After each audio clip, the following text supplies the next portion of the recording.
Les mauvaises décisions business. On est au milieu des années 70 et la vidéo domestique est sur le point de naître. Et Sony, l'une des entreprises les plus innovantes du monde, tient entre ses mains le futur du cinéma à la maison.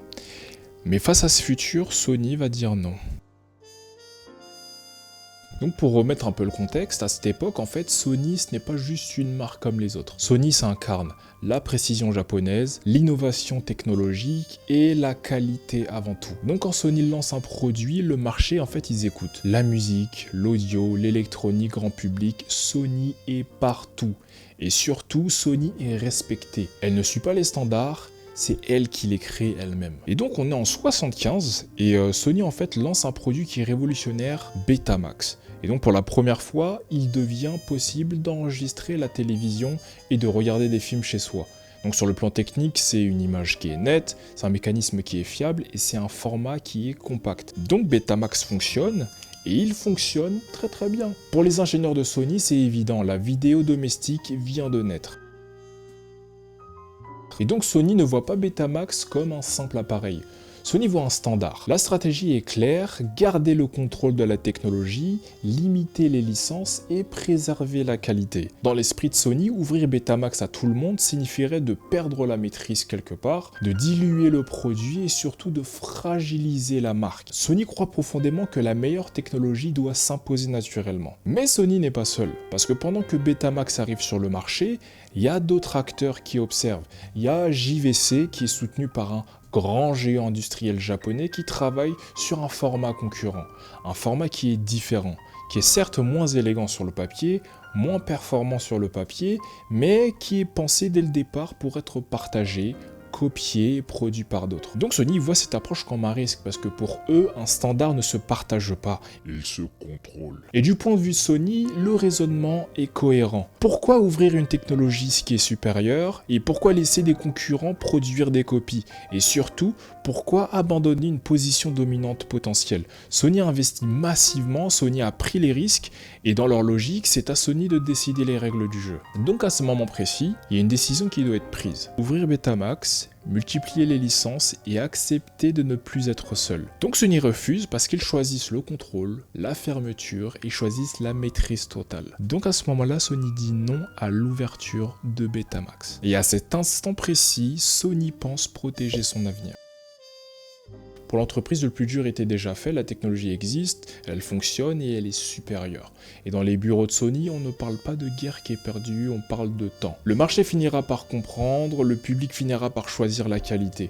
Sony a déjà vu ce scénario ailleurs, dans l'audio, dans la musique, dans l'électronique, grand public. Pourquoi est-ce que la vidéo serait différente? Sauf qu'il y a un problème, c'est que Betamax en fait a été pensé par des ingénieurs et pour des ingénieurs. La qualité de l'image, la précision mécanique, la robustesse, tout cela compte. Mais pour le consommateur, la vidéo domestique en fait elle répond à une autre logique. Ce que les gens veulent, ce n'est pas la meilleure image possible. C'est enregistrer un film entier, c'est enregistrer un match sans interruption et c'est poser une cassette et ne plus y penser.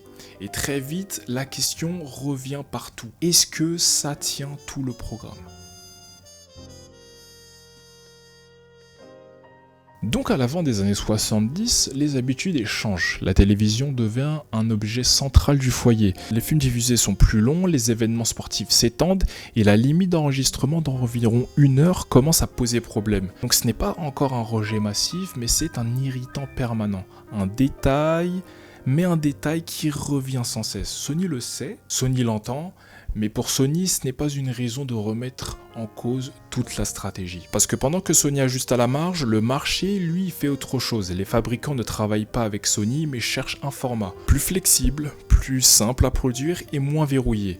Ils ne veulent pas dépendre d'un seul acteur, mais ils veulent un standard qu'ils peuvent adopter rapidement, adapter et produire à grande échelle. Et petit à petit, ils se regroupent autour d'une alternative. Et donc à ce stade, la bataille en fait n'est plus vraiment technologique.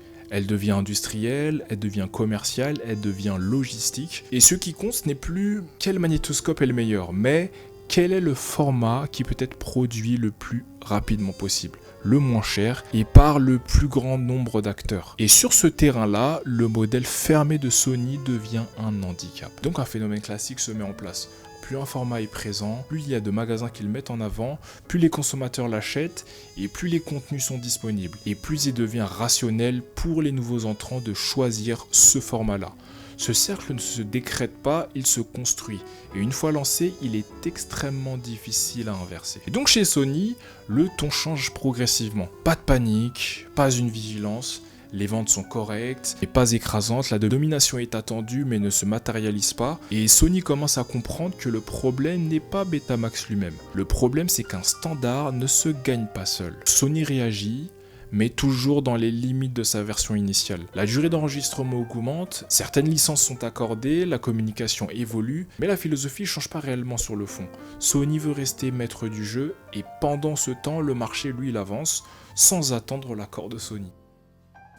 Donc il n'y a pas réellement de moment spectaculaire, pas d'annonce officielle, pas de jour précis, mais juste une réalité qui s'impose. Les vidéoclubs font un choix, les distributions font un choix et les studios aussi font un choix. Ils ne choisissent pas le meilleur produit, mais ils choisissent le format le plus sûr. Et donc à partir de ce moment-là, Betamax change de statut. Il reste certes fiable, apprécié et utilisé dans un certain contexte professionnel, mais il cesse d'être le centre du marché. Il devient juste une solution parmi tant d'autres dans un monde qui a déjà choisi sa norme. Donc Sony n'a pas vraiment perdu par manque de technologie. Sony a perdu juste par excès de contrôle. Parce qu'ils ont cru que la supériorité technique, que la maîtrise du standard et la force de la marque suffiraient à imposer une norme mondiale. Mais lui, le marché, en fait, il a répondu autrement. Et la leçon, en fait, qu'il faut retenir, c'est que dans les industries où un standard s'impose, la question clé n'est pas qui a la meilleure technologie, absolument pas. Mais c'est qui accepte de ne plus être seul pour devenir la norme. Et ce type de décision, on le retrouve dans plein d'autres domaines, à chaque fois qu'un acteur dominant confond contrôle et adoption massive. Like, abonne-toi, et à la semaine prochaine.